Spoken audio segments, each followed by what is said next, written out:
एक बार की बात है कि यशोदा मैया प्रभु श्री कृष्ण के उल्हानों से तंग आ गई और छड़ी लेकर श्री कृष्ण की ओर दौड़ी। जब प्रभु ने अपनी मैया को क्रोध में देखा तो वह अपना बचाव करने के लिए भागने लगे। भागते भागते श्री कृष्ण एक कुम्हार के पास पहुंचे। कुम्हार तो अपनी मिट्टी के घड़े बनाने में व्यस्त था, लेकिन जैसे ही कुम्हार ने श्री कृष्ण को देखा तो वह प्रसन्न हुआ।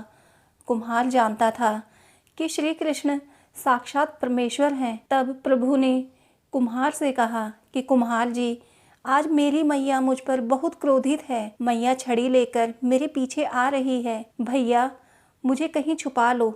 तब कुम्हार ने श्री कृष्ण को एक बड़े से मटके के नीचे छिपा दिया। कुछ ही क्षणों में मैया यशोदा भी वहां आ गई और कुम्हार से पूछने लगी, क्यों रे कुम्हार, तूने मेरे कन्हैया को कहीं देखा है क्या? कुम्हार ने कह दिया, नहीं मैया, मैंने कन्हैया को नहीं देखा। श्री कृष्ण ये सब बातें बड़े से घड़े के नीचे छुपकर सुन रहे थे।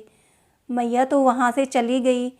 अब प्रभु श्री कृष्ण कुम्हार से कहते हैं, कुम्हार जी, यदि मैया चली गई हो तो मुझे इस घड़े से बाहर निकालो। कुम्हार बोला, ऐसे नहीं प्रभु जी, पहले मुझे 84 लाख योनियों के बंधन से मुक्त करने का वचन दो।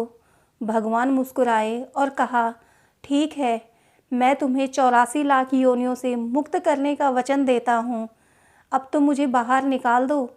कुम्हार कहने लगा, मुझे अकेले नहीं प्रभु जी, मेरे परिवार के सभी लोगों को भी 84 लाख योनियों के बंधन से मुक्त करने का वचन दोगे तो मैं आपको इस घड़े से बाहर निकालूंगा। प्रभु जी कहते हैं, चलो ठीक है, उनको भी 84 लाख योनियों के बंधन से मुक्त होने का मैं वचन देता हूँ। अब तो मुझे घड़े से बाहर निकाल दो।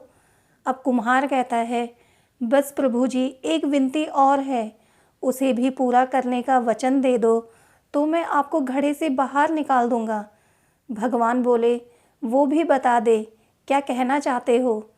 कुम्हार कहने लगा, प्रभु जी, जिस घड़े के नीचे आप छुपे हो उसकी मिट्टी मेरे बैलों के ऊपर लाद के लाई गई है। मेरे इन बैलों को भी 84 लाख योनियों के बंधन से मुक्त करने का वचन दो।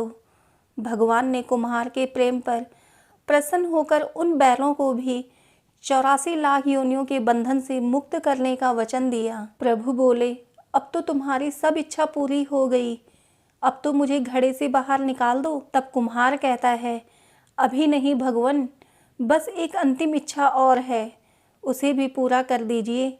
और वो ये है, जो भी प्राणी हम दोनों के बीच के इस संवाद को सुनेगा उसे भी आप 84 लाख योनियों के बंधन से मुक्त करोगे।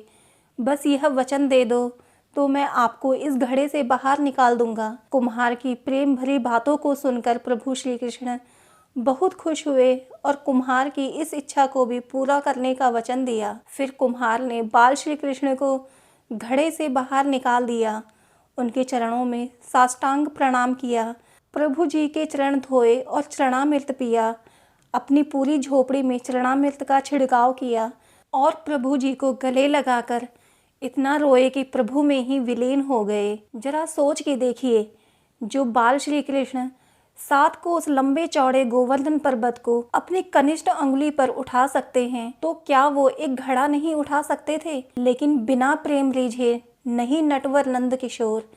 कोई कितने भी यज्ञ करे, अनुष्ठान करे, कितना भी दान करे, चाहे कितनी भी भक्ति करे, लेकिन जब तक मन में प्राणी मात्र के लिए प्रेम नहीं होगा, प्रभु श्री कृष्ण नहीं मिल सकते।